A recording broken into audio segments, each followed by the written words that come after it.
এই চিনি না বোঝানোর জন্য বলতেছে। হযরত আলী মুখের উপর ঠাসি দিয়ে বলতেছে, এই বেদব, তোর বাপ ভালো, তোর মা ভালো, এমন কথা তুই কেমনে বলিস? তুই কার সঙ্গে তুলনা করিস? তুই কি জানিস যে মানুষটার সঙ্গে তুলনা করলি ওই মানুষটা কে? তুই চিনিস না। এই কথা বলে যখন মুখ থেকে হাতটা টান দিছে, হোসাইন রক্তমাখা মুখ নিয়ে বলতেছে, রে নানার সাহাবীরা, আগে একজন সাহাবীর কোলে ছিলাম, তখন রাগ করে বলেছি ওই নানার চাইতে কোনো অংশ আমি ছোট না, কিন্তু এখন বাবার কোল থেকে রক্তমাখা মুখ নিয়ে বলতেছি, যেই নানার ওয়াজ তোমরা শুনতেছ ওই নানার চাইতে আমি অনেক বড়। যেই কইছে বড়। সাহাবীদের মধ্যে এমন একজন সাহাবী, রাস্তাতে গেলে শয়তান যায় না। বলেন তো তার নামটা কি? নাম জানেন না? হযরত ওমর দাঁড়িয়ে বলতেছে, আলী, তোমার সন্তানকে তুমি সামলাও। মুখে যা আসে তাই বলতেছে, যদি তোমার সন্তানের জায়গায় আমার আব্দুল্লাহ হইতো, এক টানে দুই টুকরা করতাম। তোমার সন্তানকে তুমি সামলাও। হযরত আলী হোসেনকে বুকের মধ্যে নিয়ে যখন যাবার চায়, নবী আমার এতিমের মতো দাঁড়িয়ে গেছে, দুই হাত বাড়ায় বলতেছে, আলী রে, আমার কলিজার টুকরাকে আমার কাছ থেকে আলাদা করিস না। আলী, আমার কলিজার টুকরাকে আমার কাছ থেকে আলাদা করিস না। বাজান, হযরত মা ফাতেমা একদিন বললেন, ইয়া রাসূলুল্লাহ, আমার হাসান হোসাইন দুইটা সন্তানের মধ্যে আপনি কাকে সবচাইতে বেশি ভালোবাসেন? হুজুর, আমার দুইটা ছেলের মধ্যে আপনি কাকে বেশি ভালোবাসেন? আল্লাহ নবী চারিদিকে তাকায় দেখলেন হাসান হোসাইন তখন বাড়িতে নাই। ওরা যদি থাকে ওদের সামনে তো বলা সম্ভব না, ধরে কোন ঠিক কিনা? রাসূল বলেন, ফাতেমা, আমি যদি তোমাকে জিজ্ঞাসা করি, মা, তোমার দুইটা চোখের মধ্যে কোন চোখ তোমার ভালো লাগে? ফাতেমা বলতেছে, বাবা, আমার দুই চোখ দুটাই ভালো লাগে। আল্লাহ রাসূল বলেন, ফাতেমা, তোমার কাছে দুইটা চোখ যেমন, আমার কাছে হাসান হোসাইন হইল তেমন। ফাতেমা বলে, বাবা, তাহলে আমার দেখার মধ্যে মনে হয় ভুল আছে। রাসূল বলে, তুমি কি দেখো? বলে, আমি বহুদিন জানলা দিয়ে দেখছি আপনি হাসান হোসাইনকে হেঁটে হেঁটে নিয়ে আসেন, আর হোসাইনকে বুকের মধ্যে নিয়ে বারবার হোসেনের গলায় চুমু খান। বাবা গো, আমি নিজের চোখে দেখেছি আপনি বারবার হোসেনের গলায় চুমু খান। বাবা, কি কারণে হোসেনের গলায় চুমু খান? আপনি কি তাকে বেশি ভালোবাসেন? রাসূল বলেন, ফাতেমা, হাসান হলো অবিকল, আমি নবীর মতো, আর হোসেন একটু জেদি। এই জেদি হওয়ার কারণে হাসানের চাইতে হোসেনকে আমি একটু বেশি ভালোবাসি। একটু জেদি, ধরে কোন একটু কি, একটু জেদি হওয়ার কারণে তাকে বেশি ভালোবাসি। নবী বুঝতে পারছে হোসেন যেই কথাগুলো বলছে এ কথা হলো জেদের কথা। ধরে কোন কিসের কথা? দুই হাত বাড়ায় দিলেন। হযরত আলী হোসেনকে যেই মাত্র সাইরা দেয়, এক দৌড়ে নবীর বুকে, সুবহানাল্লাহ কোন, এক দৌড়ে নবীর কাছে এসে নবীর গালে চুমা খায়, কপালে চুমা খায়, বুকে চুমা খায়, মুখে চুমা খায়, আর বলে, না না, তোমাকে ছাড়া আমি বাঁচবো না। না না গো, তোমাকে ছাড়া আমি বাঁচবো না। তোমার সাহাবী আমাকে জোর করে আটকায় দিয়েছে, আমি রাগ করে বলেছি তোমার সংসার কোনো অংশে ছোট না।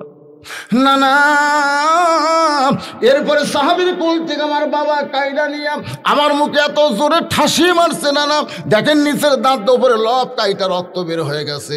এই জন্য রাগ করে বলেছে আপনার চাইতে অনেক বড়। রাসূল কান্দার বলে, হোসাইন, এই কথা যদি তুই আমার একলা বলতি ঘরের ভিতরে, আমি কিছুই মনে করতাম না। তুই যদি আমার একা বলতে, আমি কিছুই মনে করতাম না। এতগুলো সাহাবীর সামনে কেমনে বললি ভাই? কারণ সাহাবীরা তাদের জীবনের চাইতে আমাকে বেশি ভালোবাসে। ধরে কারণ সুবহানাল্লাহ, তুই যখন বলেছিস ওই নানার চাইতে অনেক বড়, এই কথা সাহাবীরা মেনে নিতে পারে নাই। বিশেষ করে উমর তো খেপে গেছে, এই কথা তুই কেমনে বললি ভাই? হোসাইন বলতেছে, না না, বুঝতে পেরেছি আপনারও মনে কষ্ট পাইছেন, তবে আজকে শুনে নেন, আপনার হোসাইন ছোট হতে পারে, তবে হিসাব ছাড়া কথা কোনোদিন বলে না। লিল্লাহে তাকবীর। হতে পারে, তবে হিসাব ছাড়া কথা। আজকে বাংলাদেশে অনেক মাদ্রাসার বাচ্চারা ছোট, কিন্তু যখন কোরআন পড়ে সেই পড়াটা, আজকে আমাদের অনেক নেতারা আলিমদেরকে তাচ্ছিল্য করে, অনেক এসপি আলিমদের তাচ্ছিল্য করে। করে কি করে না? জোরে কন। করে। রাস্তায় টেবিল পাতায় ভিক্ষা করে, আমরা ভিক্ষা দেই, আর সেই ভিক্ষা হয় গবের ছাত্রগুলো মাদ্রাসার মৌলবি হয়। আমি বলতেছি বাজান, তোমরা বড় শিক্ষিত হয়েছো, তোমরা হিসাব জানো। ওই যে আমার ওয়াজের মধ্যে আছে, নদী পার হবে, এখন ইঞ্জিনিয়ার বলতেছে মাঝি সারাদিন কত মানুষ পারাপার করিস, অঙ্ক হিসাব জানি না। ইঞ্জিনিয়ার নৌকার মধ্যে চড়ে চলতেছে আর বলতেছে মাঝি রে, যেই বেটা হিসাব জানে না তার জীবন সারে না মাটি। কিছুদূর নৌকা যাওয়ার পর আবার ইঞ্জিনিয়ার বলে মাঝি, এই নৌকার ইতিহাস কি তুই বলতে পারিস? সর্বপ্রথম এই নৌকা দুনিয়াতে কে তৈরি করছে? মাঝি চিল্লায় কয়, আমার বাপ মাঝি, আমার দাতা মাঝি, হামো মাঝি, আমি মূর্খ, আমি ইতিহাস বলতে পারবো না। সঙ্গে সঙ্গে ইঞ্জিনিয়ার বলতেছে, যেই বেটা ইতিহাস জানে না তার জীবন আটানা মাটি। নৌকারও কিছু দূর যাওয়ার পর ইঞ্জিনিয়ার রাগ করে বলে, রে মাঝি, এই নৌকা পানির উপর ভাসতেছে, কোন বিজ্ঞানী তুই কি বলতে পারিস? মাঝি চিল্লাই বলে, বাবু আমি মূর্খ, বিজ্ঞান কারে কয় আমি বুঝি না। ইঞ্জিনিয়ার বলে, যেই বেটা বিজ্ঞান জানে না তার জীবন হলো 12 আনা মাটি। নৌকা তখন নদীর মাঝখানে, আসমানে কালো মেঘ করে বাতাস উঠছে, এত জোরে বাতাস উঠছে, নৌকা খালি টলমল টলমল করতেছে। ইঞ্জিনিয়ার বলে, মাঝি যে জোরে ঝড় উঠলো, নৌকা বুঝি ডুবা যায়, নৌকা বুঝি ডুবা যায়। মাঝি হাসার বলে, ডুবুক নৌকা, আমার কোনো চিন্তা নেই। ইঞ্জিনিয়ার বলে, মাঝি রে নৌকা ডুবে গেলে আমাদের মৃত্যু হবে। মাঝি বলতেছে, আমাদের মৃত্যুর কথা কেন বলতেছেন? আমি সাঁতার জানি, সাঁতরিয়ে সাঁতরিয়ে কিনারায় পৌঁছে যাব। ইঞ্জিনিয়ার কান্দের বলে, মাঝি আমি তো সাঁতার জানি না। মাঝি বলতেছে, আপনি অঙ্ক জানেন, কত দূর পানির তলে যাবেন এখন হিসাব করেন।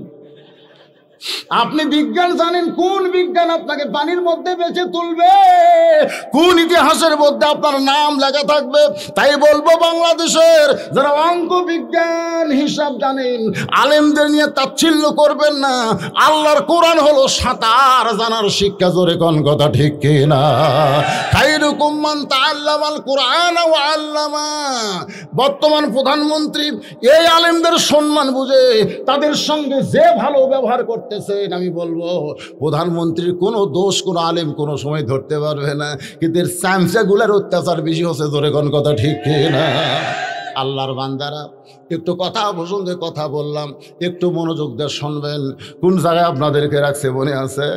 না, আপনার নাতি হোসেন ছোট হতে পারে, তবে হিসাব ছাড়া কথা বলে না।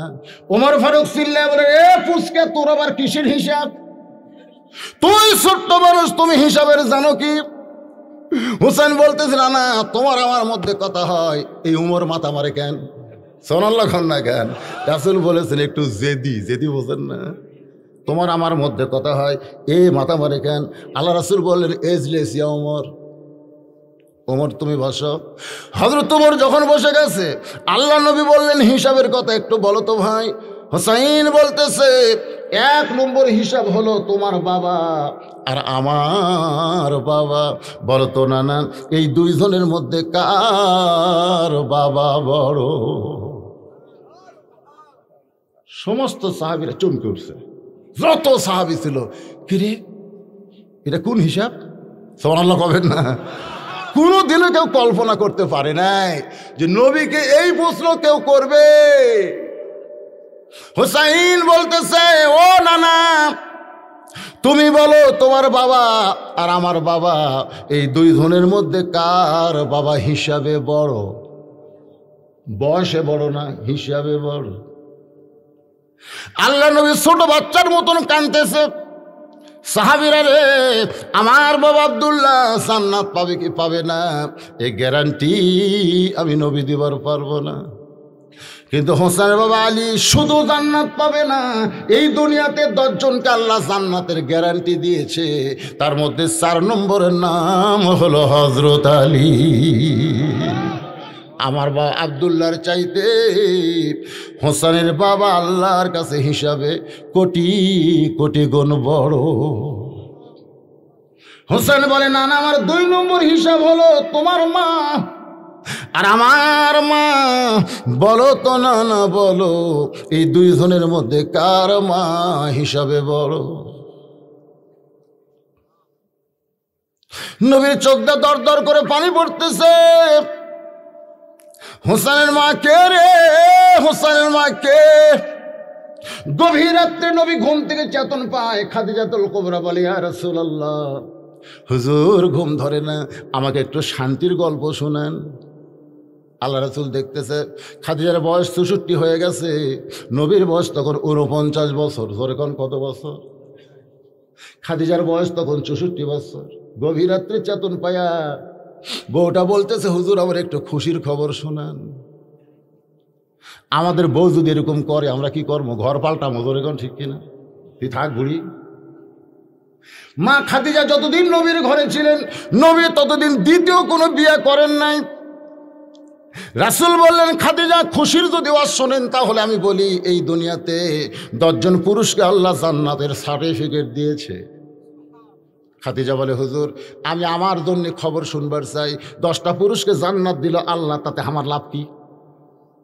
আল্লাহ রাসূল বলে, খাদিজা শুধু 10 জন পুরুষকে আল্লাহ জান্নাতের সার্টিফিকেট দেন নাই, 10 জন নারীকেও আল্লাহ জান্নাতের সার্টিফিকেট দিয়েছে।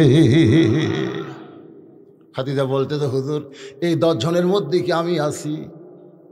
আল্লাহ রাসূল বলে, খাদিজা পুরুষের মধ্যে 1 নম্বর হলো আবু বকর, আর নারীদের মধ্যে 1 নম্বর হলো খাদিজাতুল কুবরা। লিল্লাহি তাকবীর। আল্লাহ রাসূল বললেন, পুরুষের মধ্যে 1 নম্বর কে? আর নারীদের মধ্যে 1 নম্বর হলো খাদিজাতুল কুবরা।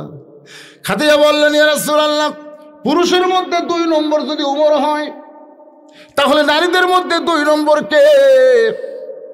আল্লাহ রাসূল বলে, খাদিজা 2 নম্বর কে হলে আপনি বেশি খুশি হবেন? 2 নম্বরটা কে হলে আপনি বেশি খুশি হবেন?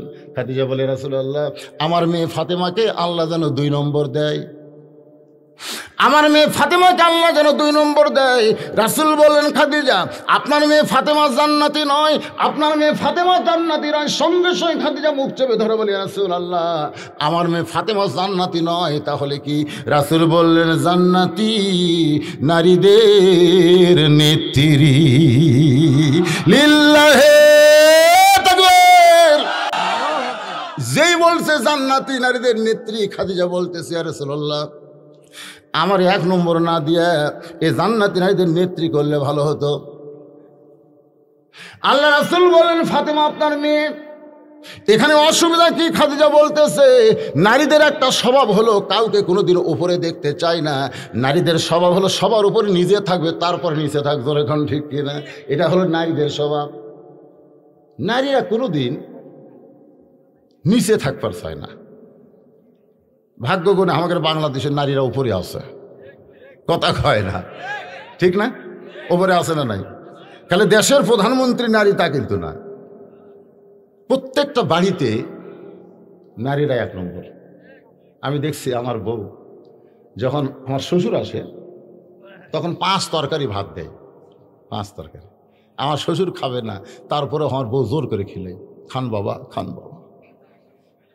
কিন্তু আমার বাপ যখন আসে তখন দেখে 15 দিন আগেকার পুরোনো বিস্কুট, ওটা আমার বাপক বের করে দিচ্ছে। আমার বাপ খালি খায় আর দাঁতের মধ্যে লোক দেয়, খায় আর দাঁতের মধ্যে লোক দেয়। আমি একদিন বললাম, আব্বা এরকম। বাবা বলছে, তোকে বলি না বাবা, তোকে বলি না। আমি যতবার আসি তোর বউ এই রকম বিস্কুট আমাকে দেয়, সেটা দাঁতের সঙ্গে লেগে যায়। মানে না, কি মনে করতেছেন? আমি চিন্তা করলাম আমি প্রেসিডেন্ট আর আমার প্রধানমন্ত্রী যা করবি তাই। আর বাপক 5 তরকারি খিলাই আর আমার বাপক পুরোনা বিস্কুট দেয়, ঠিক? আমি চিন্তা করলাম এ ধারা পরিবর্তন করা লাগবে। পরিবর্তনের নিয়ম কি? একটা তো নিয়ম বার করা লাগবে। উদউ ইলা সাবিলি রব্বিকা বিল হিকমা। আমার বউ নষ্ট হয়ে গেছে, বাপক চিনে শ্বশুরক চিনে না, এর উপর দাওয়াত দেওয়া লাগবে হিকমতের সাথে। কারণ বর্তমান যে সরকার নারী শাসিত সরকার, মেয়েকের বেশি পক্ষে আছে। জোরে কোন কথা ঠিক কিনা? ধর্ষক যাদের তাদেরকে মৃত্যুদণ্ড দিবে, ধর্ষকের মৃত্যুদণ্ড হবে, দেহানের মৃত্যুদণ্ড হবে। অনুষ্কা তো মরে গেছে, কিন্তু দেহান ধর্ষক হওয়ার পিছনে অনুষ্কার হাত আছে না নাই?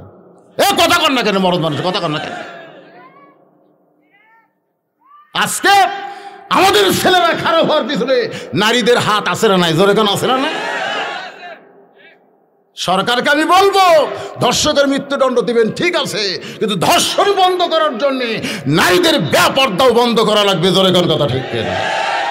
হ্যাঁ, একটা বেপর্দা নারী দেখলে আমাদের ছেলেদের মন তো বলবেই, সুন্দর নারী দেখলে পরে আমার দিল দেওয়ানা করে, ওইলে ওইলে ওইলে বলবি তো।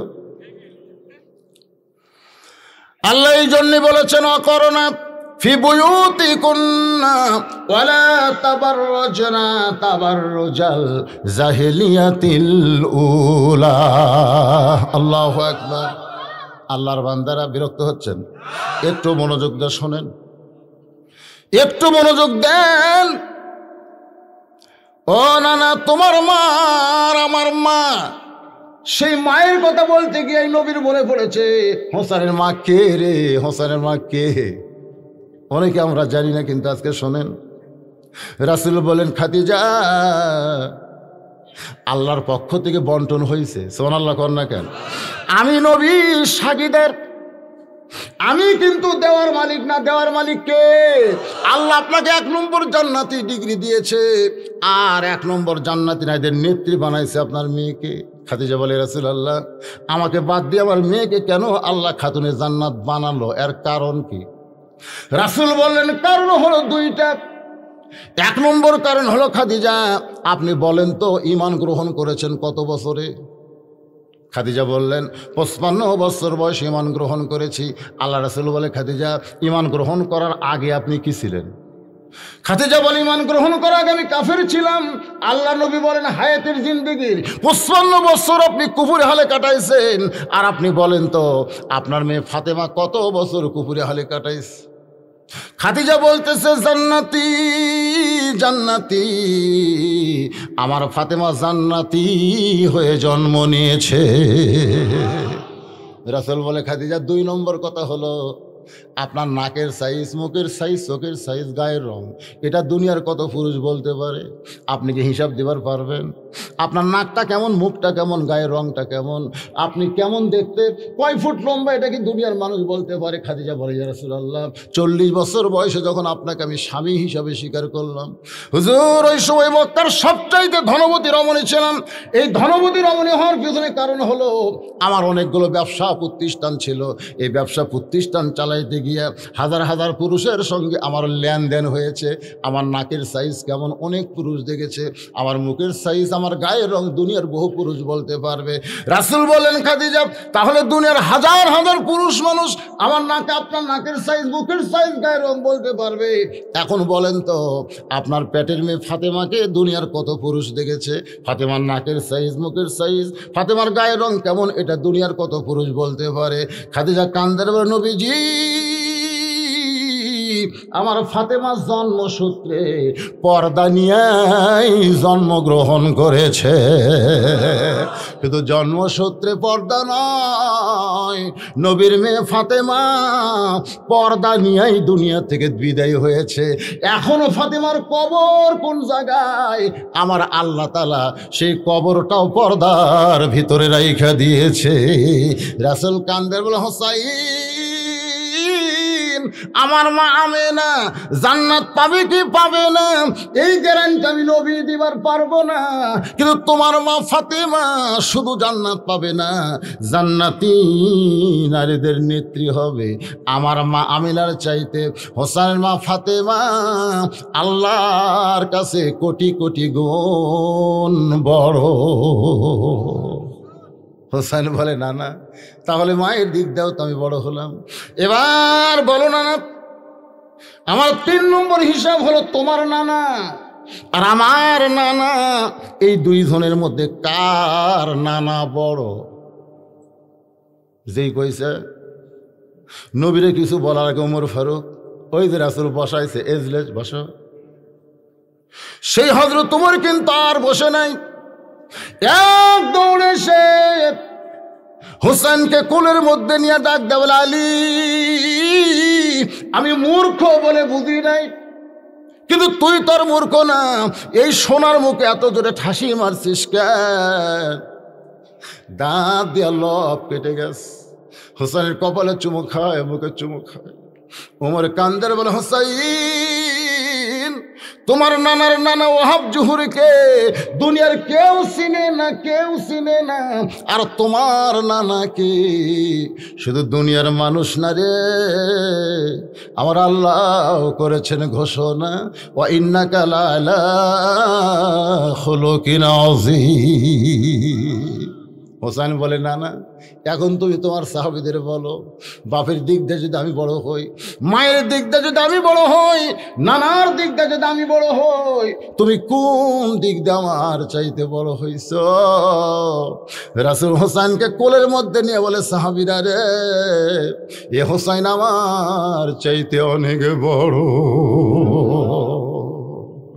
সেই হোসেনকে হযরত আবু বকর বলতেছে, ওমর, যাকে তুমি বেয়াদব বলছো, যে দুইজনকে তুমি বেয়াদব বললে তাদেরকে তুমি চিনো? ওমর ফারুক বলে, আবু বকর ভাই, এই দুইজনকে চিনবো না কেন? এরা হলো আলিয়ার ফাতেমার সন্তান। এটা হলো সাধারণ চেনা, আলিয়ার কথা কয় না।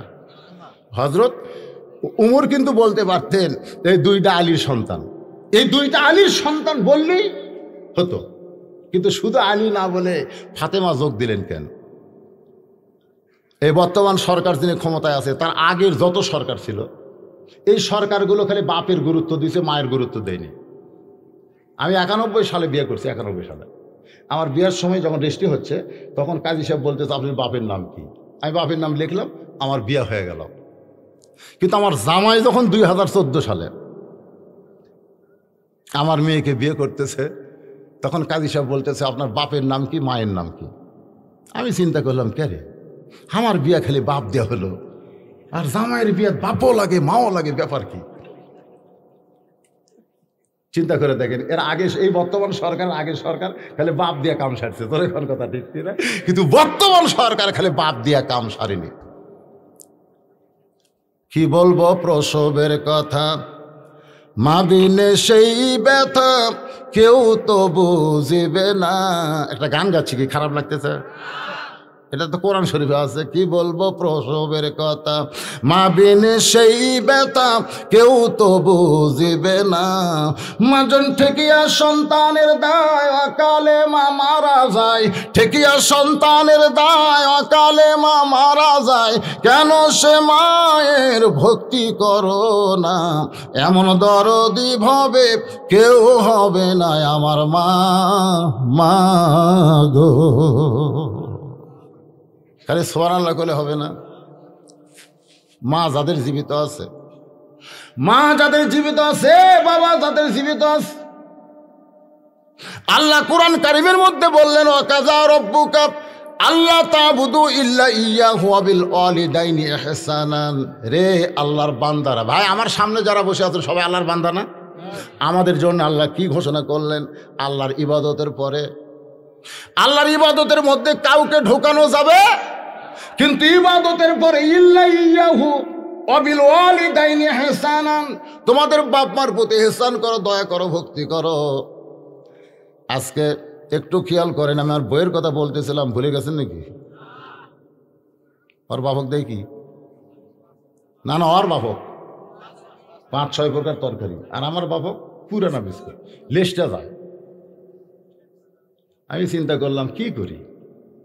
একজন বক্তার ঘর তো এরকম শয়তান বউ, তাহলে সাধারণ লোকের ঘরের খবর কি? না চিন্তা করার দরকার তো। নিজের দিয়ে তো গোটা বাংলাদেশ ওয়াজ করা লাগবে। আমি কোনোদিন কারো বউ খারাপ বলি না। আমার বউ কি, এই মাল ডাকতে আমি চিনি, চিনি না।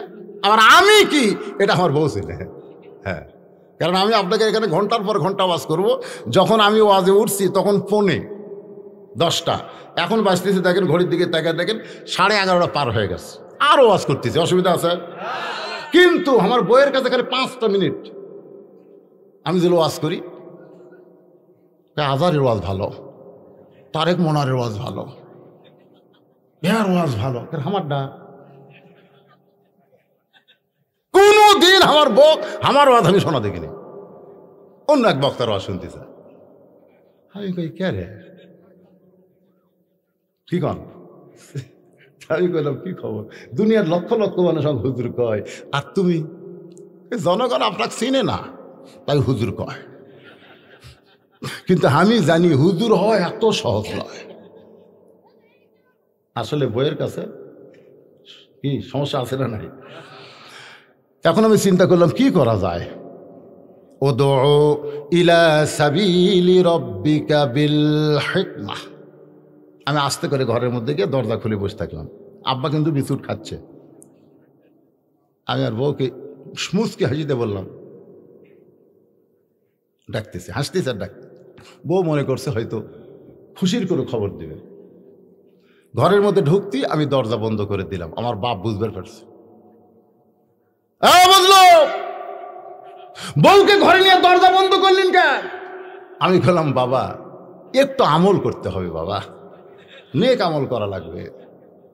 যে আমল এতদিন আমি করতে পারিনি, নামাজ দেয়া রোজা দেয়া যে কাম আমার হয়নি, আজকে সেই কাজ করা লাগবে। বউকে গান মারিস না, বুঝবার পারছে।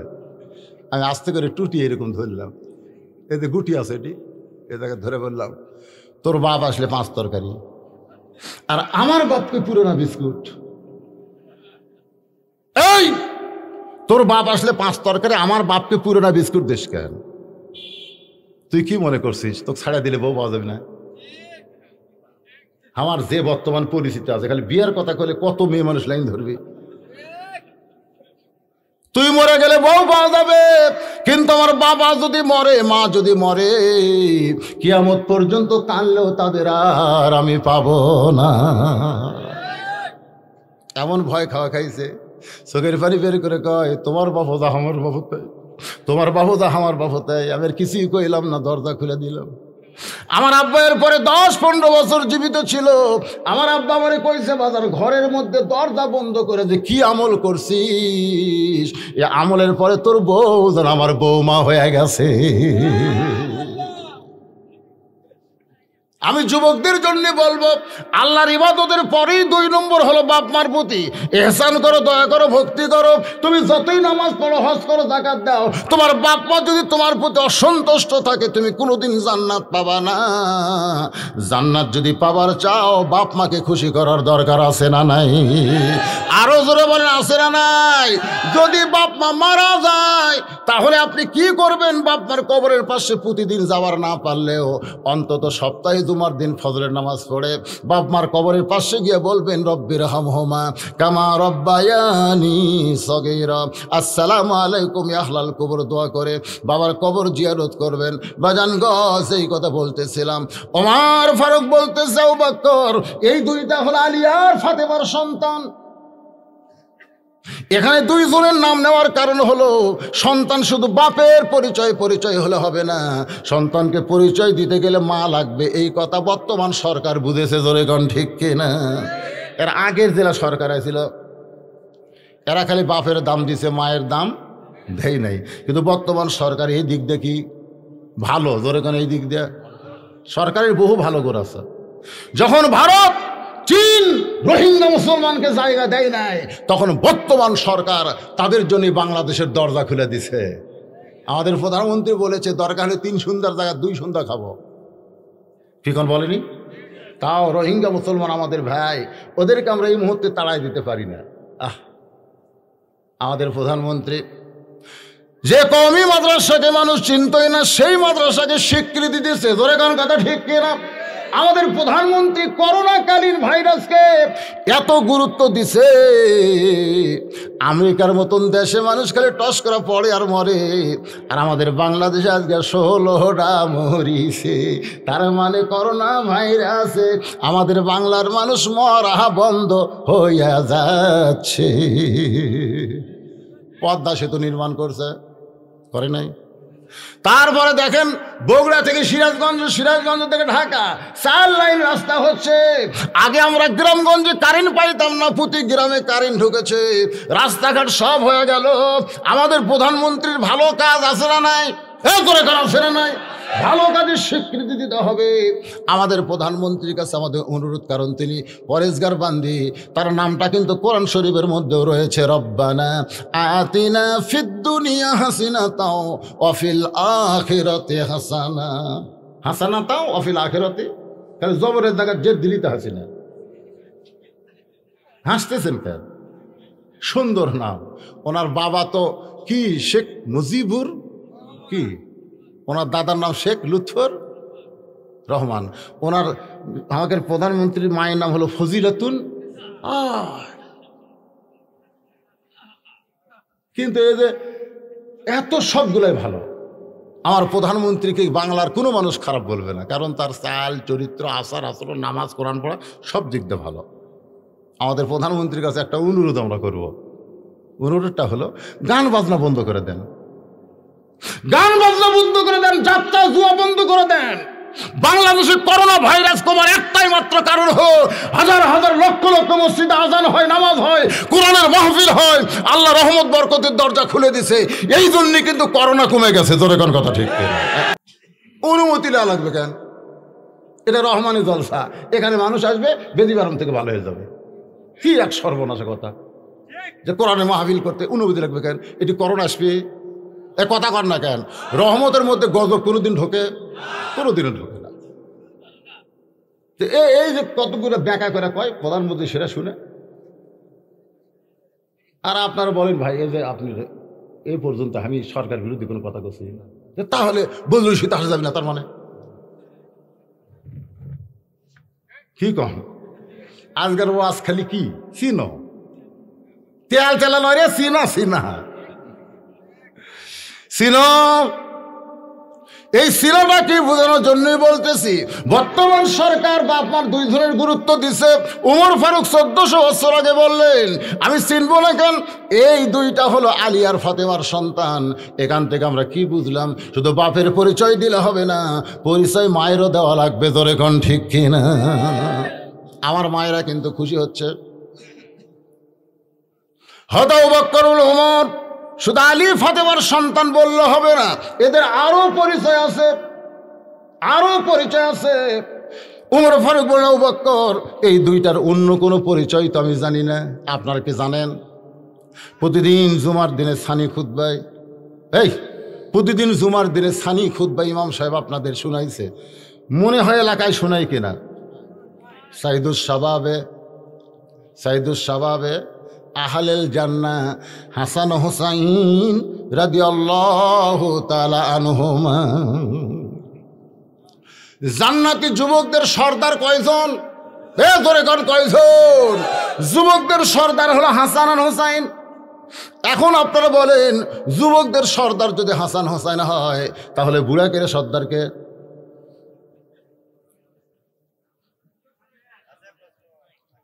প্রশ্ন থাকে না যে যুবকের সর্দার যদি হাসান হোসেন হয়, তাহলে হামাকের মতন বুড়াকের সর্দারকে? আপনারা কিন্তু জানেন, জান্নাতে যখন কোনো বান্দাকে দেওয়া হবে, তখন বুড়া অবস্থায় দেওয়া হবে না। প্রত্যেকটা জান্নাতিনীকে আল্লাহ যুবক আর যুবতী বানায়া দিবে। এখন আপনারা বলেন, যুবক হয়ে যদি আমরা জান্নাতে যাই, তাহলে আমাদের সর্দারের নাম কি? তাহলে সেই সর্দার সম্পর্কে একটু চিনা দরকার আছে না নাই? দরকার আছে না নাই? ইয়াজিদের লোকেরা বললেন, হোসাইন তোমার নানা হলো বিশ্ব নবী, তোমার বাবা হলো বিশ্ব আলেম, তোমার মা হলো খাতুরে জান্নাত, এমন একটা বংশ থেকে আইছো। ও হোসাইন, তুমি বসে থাকবে আর যা ইচ্ছা তাই খাবে। সঙ্গে সঙ্গে হোসাইন দাঁড়িয়ে গেলেন, চিৎকার করে বলেন, ইয়াজিদের সামসারা, আমার নানাকে তোমরা বিশ্ব নবী বলতেছো, কিন্তু আমার নানা শুধু বিশ্ব নবী নয়, আমার নানা হলো বিশ্ব নেতা। আমার বাবা শুধু বিশ্ব আলেম নয়, আমার বাবা হলো বিশ্ববীর। আমার মা শুধু খাতুনে জান্নাত নয়, আমার মা হইল জোহরা। ধরে কার না সুবহানাল্লাহ। তোমরা একটা বলো, একটা কেন বাদ দাও? একটু মনোযোগ দিয়ে শুনবেন। আয়াতটা হলো ইজা আসাবাতুহুম মুসিবাতুন ক্বালু ইন্না লিল্লাহি ওয়া ইন্না ইলাইহি রাজিউন। ইজা মানে যখন, ইজা মানে কি? খুব খেয়াল করেন, আসাবাতহুম মুসিবা, তোমাদের উপর বিপদ আপদ মুসিবত আসবে, তখন তোমরা কি বলবে? ইন্না লিল্লাহি ওয়া ইন্না ইলাইহি রাজিউন। এখন আপনারা বলেন বাংলাদেশে সবচাইতে বড় বিপদের নাম কি? আরো জোরে জোরসে বলুন। করোনা। আপনারা জানেন আজকে ওই যে ফুড ভিলেজের এই সাইডে একটা ব্যাগ নাই, ব্যাগ, ওই ব্যাগে ট্রাক আর বাস অ্যাক্সিডেন্ট করে কয়জন মরছে জানেন? শোনেননি? ফেসবুকেও দেখেননি? হয় ঘোগা ঘোগা ঘোগা বটতলা কয় সেটা। প্রতিদিন অ্যাক্সিডেন্ট হয়ে কত লোক মরতেছে, আর করোনা হয়ে মরছে 16 জন। কি কয় করোনায় বিপদ? আচ্ছা, যদি আপনাদের কথাই ঠিক আছে, যদি করোনায় বিপদ হয় তাহলে বিপদ হলে কি পড়া লাগবে?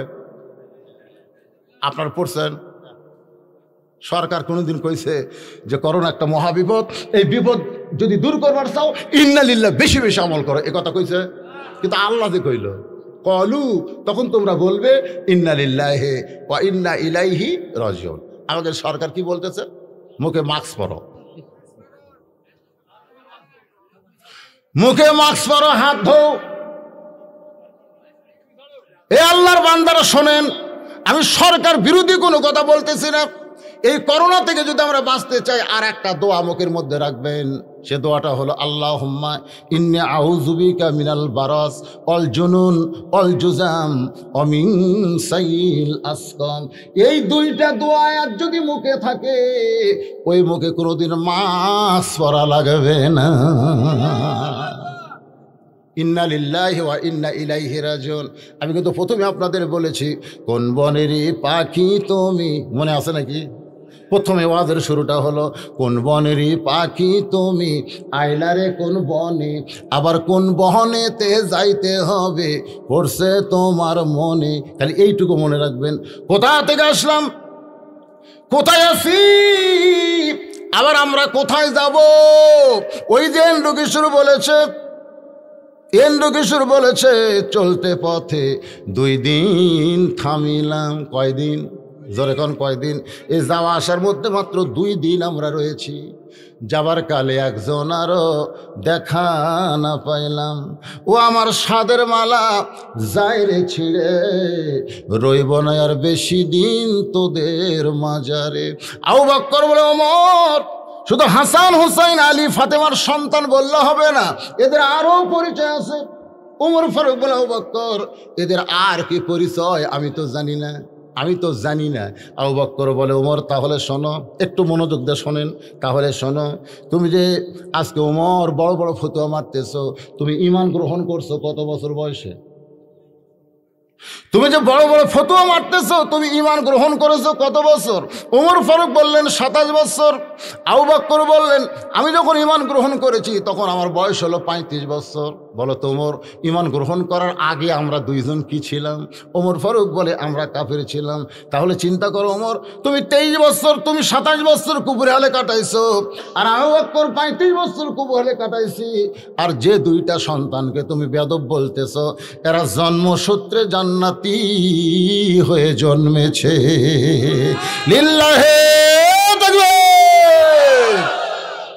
জন্মসূত্রে জান্নাতি হয়ে জন্মেছে। ওমর ফারুক বলা, বকর ভাই এই চিন্তা তো আমি কোনোদিন করি নাই।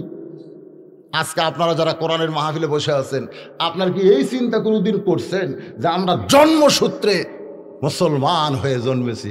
কোনোদিন করছেন?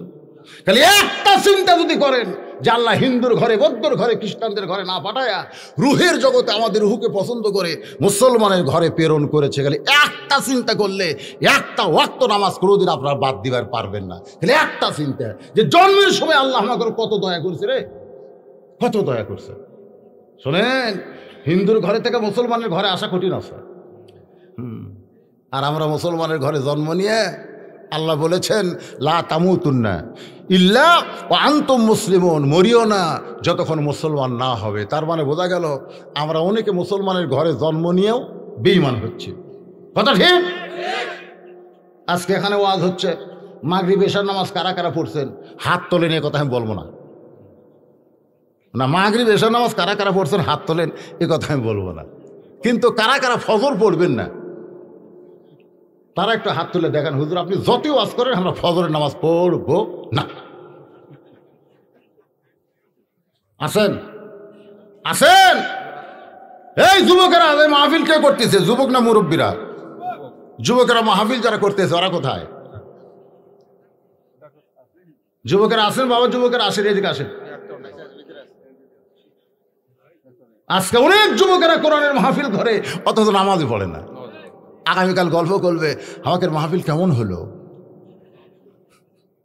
মাহফিল কি হলো। আহা, যুবকদের জন্যই তো বুড়া মানুষ তো চেয়ার খুঁজিচ্ছে, মসজিদে যায় এক বুড়া দিকে চেয়ার খোঁজে, এখন কে বাবা চেয়ার কেন? কার খাড়া হয়ে পারি না হুজুর। আমি বললাম মসজিদের মধ্যে চেয়ারে নামাজ পড়া জায়েজ নাই, মসজিদের মধ্যে চেয়ারে নামাজ পড়া জায়েজ নাই। তুমি যদি চেয়ারে নামাজ পড়ো বাড়ি যা পড়ো, বাড়ি পড়ো, কিন্তু মসজিদের মধ্যে চেয়ারে কোনো জামাত চলবে না। লা ইউকাল্লিফুল্লাহু নাফসান ইল্লা উসাহা। আল্লাহ কোরআনে বলেছে তোমার কষ্ট হবে, এমন কিছু ইসলাম তোমাকে চাপায়ে দেয়নি। সুবহানাল্লাহ কান। তুমি বুড়া বসে চেয়ার খুঁজিচ্ছ, তোমার যৌবনের খবর কি? তোমার যৌবনের খবর কি? তখন আর কোনো কথা কয় না। যখন হসে চামড়া ঢিল আল্লাহর সাথে দিছে মিল, যখন ছিল চামড়া টাইট আল্লাহর সাথে করছে ফাইট। আইওলা মুরব্বী, সরকারের চাকরি যখন কেউ করে বুড়া বয়সে কিন্তু তার চাকরি লাগে না। সরকার বলে চোখের পাওয়ার কমে গেছে, তোমার দাঁতের পাওয়ার কমে গেছে, মাজার পাওয়ার কমে গেছে, তোমাকে আর চাকরি করা লাগবে না। তখন বলে চাকরি যদি না করে আমি খামো কি?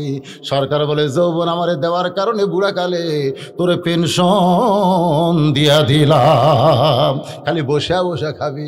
আমি যুবকদের বলবো, যৌবন কালে যারা 5 ওয়াক্ত নামাজ জামাতে পড়েছো, বুড়াকালে তোমাদের জামাত লাগবে না। ওই যৌবনকালের সওয়াবের কারণে বুড়াকালে আল্লাহ তোমাদের সওয়াবটা পেনশন হিসাবে দিয়া দিবে। হাসরের ময়দানে বলবেন, আল্লাহ তোমার শৈশবকালের কোনো হিসাব দেওয়া লাগবে না, তোমার বুড়াকালের কোনো হিসাব চাই না, শুধু যৌবনকালের হিসাব দেওয়া জান্নাতে যাও। এখান থেকে প্রমাণ হয়ে গেল যৌবনকালে আল্লাহর ইবাদত করার দরকার আছে না নাই? আমি আপনাদের বলবো, মসজিদের মধ্যে যদি চেয়ার থাকে, এই চেয়ার আপনারা বার করবেন, বার করবেন। অন্যায় করে আর অন্যায় সহে দুই জনকে আল্লাহ ধরবে, দুই জনকে ধরবে। কুম, কুম মানে কি? দাঁড়াও। কুম লিল্লাহে, কার জন্যে? কনিতিন মানে কি?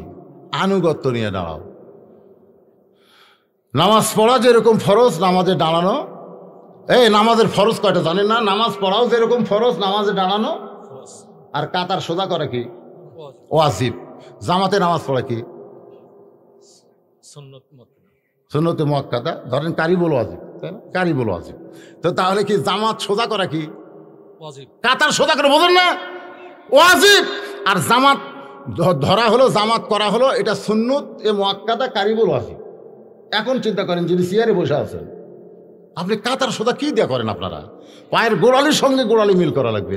আগালি মিল করলে কিন্তু হবে না। কারো পাও 6 ইঞ্চি, কারো পাও 10 ইঞ্চি, ধরে কোন কথা ঠিক কিনা? আঘাত মিলালে কাতার সোজা গোড়ালির সাথে গোড়ালি মিল করা লাগবে। তো পায়ের গোড়ালির সঙ্গে যদি গোড়ালি মিল করেন, যদি চেয়ারত বসে আছে আর গোড়ালি কুটি, তাহলে সামনে যে চেয়ার নিয়ে বসলো ওই জায়গায় কাতার সোজা না হলে ওই জায়গাটা ফাঁকা থাকলো, আর সামনে কাতার ফাঁকা রেখে পিছনে কাতার করে তো লাভ হবে না। তো এই জন্য চেয়ারে বসে নামাজ পড়া মানে আপনারা সুস্থ মানুষের নামাজ মকরুহ হওয়া। তা আপনারা কি চান যে একটা অসুস্থ লোকের জন্য আমাকে জামাত মকরুহ হোক? চান? যদি না চান, একটা চেয়ারও মসজিদে থাকবে না। 5 বছর আগে বাংলাদেশের কোনো মসজিদে চেয়ার ছিল না, এরা যে কুটি ফতুয়া পেল, খালি চেয়ার ঢুকতেছে। এই হারে যদি চেয়ার ঢুকতে দেন, একদিন দেখবেন আর খাড়া হওয়ার জায়গা নেই। মুরব্বীরা, যদি আপনি দাঁড়ায় নামাজ না পড়তে পারেন বসে পড়েন, বসাও যদি না পড়তে পারেন শুয়ে থেকে পড়েন, নামাজ পড়েন। তবে জামাতে নামাজ পড়তে গেলে যতদিন দাঁড়াবার পারবেন ততদিন আপনি জামাতে যাবেন। যখন দাঁড়াবার পারবেন না তখন আর জামাতে আপনার যাওয়া লাগবে। কথা কয় না কেন? হ্যাঁ, এরকম হাঁ হু করবেন। এর নাম হলো শূন্যস্থান পূরণ করা। একটু খেয়াল করবেন, চেয়ারে যারা নামাজ পড়ে ওরা যে মসজিদে আসতেছে, ওরা কি শুয়ে শুয়ে আসতেছে না হেঁটে হেঁটে আসতেছে? তাহলে হেঁটে হেঁটে এসে তুমি বসো কেন? দাঁড়াবার যদি পারো তাহলে বসো কেন? তুমি যদি বসবার না পারো, রুকু করবার না পারো, তাহলে দাঁড়ায় ইশারার দ্বারা রুকু করো, সেজদা করো, তারপরও দাঁড়ায় নামাজ পড়ো। এতে তোমার নামাজ হওয়ার সম্ভাবনা রয়েছে। আমার কথা কি বুঝলেন? অনেক কথাই বললাম ভাইজান। আমরা ফজরের নামাজ জামাতের সঙ্গে আদায় করবো ইনশা। তাহলে রাত 12টা পর্যন্ত ওয়াজ শুনলেই যথেষ্ট। না ঠিক আছে, ইস্তেগফার বলেন, আস্তাগফিরুল্লাহ আস্তাগফিরুল্লাহ, লা হাওলা ওয়ালা কুওয়াতা ইল্লা বিল্লাহিল আলিয়্যিল আযীম। আপনারা যারা এখানে বসে আছেন ভাইজান, এই যুবকেরা মাহফিল করতেছে, এদের কোনো কালেকশন আছে নাকি? কালেকশন নাই। সদ ইচ্ছায় যদি কেউ দেয় তাহলে ভিতরে গামছা নিয়ে দেওয়া লাগবে, ওটাও নাই। তো তাহলে দরকার নেই, খামা খা সদ ইচ্ছা সেটা ভিন্ন। যুবকেরা আসেনি তো, আমি যে ডাকছি যুবকের একটা আসেনি, আসে নাই। ঠিক আছে, এখন দোয়া হবে আজকের মাহফিলের সম্মানিত সব। আল্লাহুম্মা আনতাস সালাম ওয়া মিনকাস সালাম তাবারাকতা ইয়া যাল জালালি ওয়াল ইকরাম। আয় আল্লাহ, মাগরিবের নামাজের পর থেকে রাত্রি 12টা পর্যন্ত তোমার পাগল বান্দা বান্দিরা আরামের বাড়ি আরামের ঘুমকে বাদ দিয়া কোরআন হাদিসের মহব্বত করে যাই নিয়া এই জান্নাতের বাগানে বসে বসে কোরআন হাদিসের আলোচনা শোনার শেষে আমি গুনাহগারের সঙ্গে রহমতের দরজায় ফকির হয়ে দোকানে হাত তুলেছে। মেহেরবানি করে আজকের মাহফিল আমাদের সকলের হিদায়াতের জন্যে, নাজাতের জন্যে, জান্নাতের জন্যে কবুল করে নাও। এই মাহফিলের শুরু থেকে শেষ পর্যন্ত যত আলোচনা হয়েছে আল্লাহ, এর মধ্যে যদি ত্রুটি হয়, ভুল হয়, মাফ করে দিও। এর জাহাদিয়া মঞ্জুর করো। সোনার মদিনায় নবী পাকের রওজা মোবারকে আল্লাহ কবুল করো।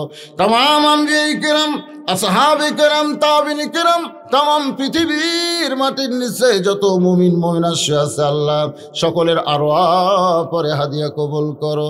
আমরা যারা হাত তুলেছি, আমাদের জনম দুকুনি মা বাবা যাদের কবরে ঘরে গেছে আল্লাহ, মেহেরবানি করে বাপ মার কবরকে জান্নাতের টুকরা বানিয়ে দাও।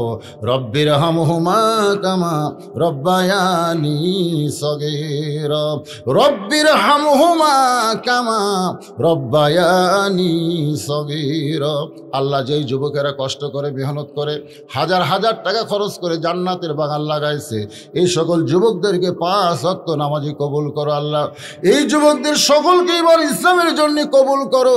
এই যুবকগুলোকে প্রত্যেক বছর এমন করে একটা কোরআনের মাহফিল যেন লাগাতে পারে, ইমানি শক্তি আল্লাহ যুবকদেরকে দান করে দাও। এই যুবকদের মধ্যে যারা চাকরি করে, চাকরির মধ্যে বরকত দিও। এই যুবকদের মধ্যে যারা ব্যবসা করে আল্লাহ, ব্যবসার মধ্যে বরকত দিও। এই যুবকদের মধ্যে যারা শ্রমিক, কৃষি কাজ করে আল্লাহ, যেখানে যে যুবক আছে তার মধ্যে তুমি খয়ের বরকত দান করে দিও। এই যুবকদেরকে যারা সহযোগিতা করলো এই মাহফিল করতে গিয়া, এই যুবকদেরকে যারা সহযোগিতা করলো আল্লাহ, তাদের সকলকেই তুমি জান্নাতি কবুল করো। আজকের মাহফিলের সম্মানিত সভাপতিকে আল্লাহ তুমি কবুল করো, সহসভাপতি কবুল করো, প্রধান অতিথি বিশেষ অতিথিদের আল্লাহ তুমি কবুল করো, আলেম ওলামাদের কবুল করো, হাদিস সাহেবদের কবুল করো, মুরব্বীদের কবুল করো, যুবকদের কবুল করো। পর্দার অন্তরালে আমার মা বোনেরা আবিদা সালিহা পর্দানিশী কবুল করে মা ফাতেমার চরিত্র দান করে দাও আল্লাহ। বাংলাদেশ থেকে করোনা ভাইরাসকে আল্লাহ দূর করে দাও। আয় আল্লাহ তাআলা, সমস্ত বিপদ আপদ মুসিবত থেকে আমাদেরকে হেফাজত করো। আয় আল্লাহ তাআলা, মিলেমিশে মহব্বত আমাদেরকে বসবাস করার তৌফিক দিয়ে দাও।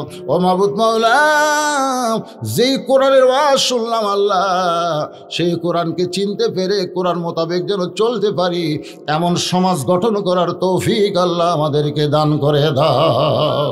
কে কোন নিয়তে হাত তুলেছে আল্লাহ, সকলের নেক নিয়ত, নেক আশাকে তুমি কবুল করো।